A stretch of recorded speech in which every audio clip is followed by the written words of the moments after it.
Tired of feeling irritated so much? Well, your life is about to get a whole lot better because I've got 5 quick ways for you to stop being irritated so much.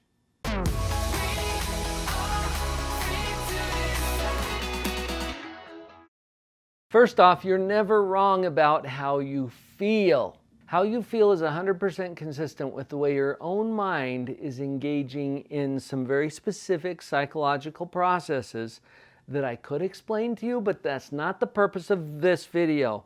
Let's just cut to the chase. One of the things you get to do is stop blaming other people for how you feel. Realize that your feelings are based on how you personally are perceiving and processing the information that comes into you through your world. It's really easy to blame other people for how we feel, especially if they are being irritating. Of course I'm going to feel irritated. Or not. What if it were a choice? What if it were a choice to be irritated or to not be irritated? Which one would you choose? Now, you might have some resistance to that because it's like, well, they're being irritating. Yeah, but you still have a choice as to whether you're going to be irritated. So while we're on that issue of choice, let's take a look at what our choices are. In the first tip, as we connect with, okay, it's my thinking that's causing my feeling, not necessarily something outside of me. Well, do I have any choice or control over my own thinking? What would be an alternative? What if you could choose a different response? That's the second of these 5 tips, and this is powerful. What if you could choose, for example, instead of being irritated, to be amused? Could you do that? I think you probably could. I was having a conversation with Vicky about this, and a person that we both know who tends to be a little irritating. Now, that's a judgmental statement, I know. But Vicky asked me, aren't you irritated by this person? And I said, no, actually, I'm quite amused. I had chosen that response as an alternative. What if you could do the same? Or entertained. I choose to be entertained by it. Just thinking that changes how you show up in the interaction. So picture this person that irritates and annoys you. You know who it is.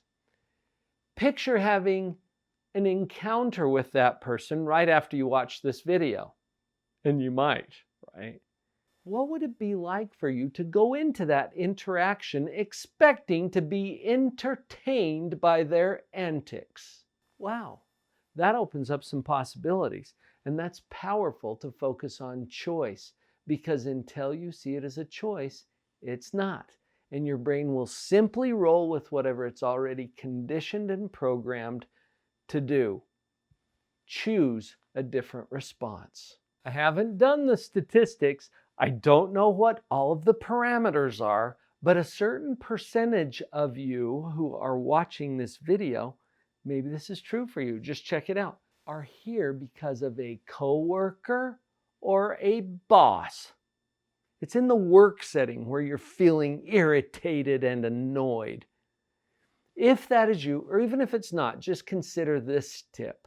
Think about what you're getting paid to do your job.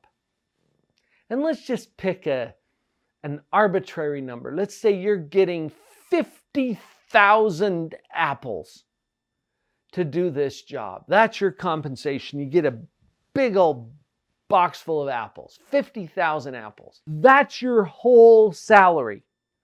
All right, now let's change it up. Let's say that instead of 50,000 apples, you're only getting 20,000 apples. How would you feel about that? Oh, well, that wouldn't feel so good. I used to be getting 50,000. Now you're telling me I'm getting 20,000. That's worse, right? So you don't really want to work for 20,000 apples, but 50,000 sounds good. So what if your employer were to tell you this? Okay, we're only going to pay you 20,000 apples to do the job that we're hiring you to do.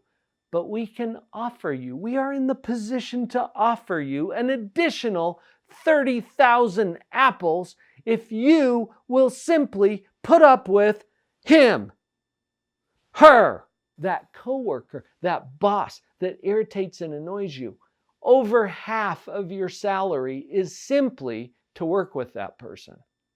You're getting paid to do this. Does that change things for you? You're not going to feel nearly as irritated and annoyed if you're getting paid to do it. How do you know that that's not the case?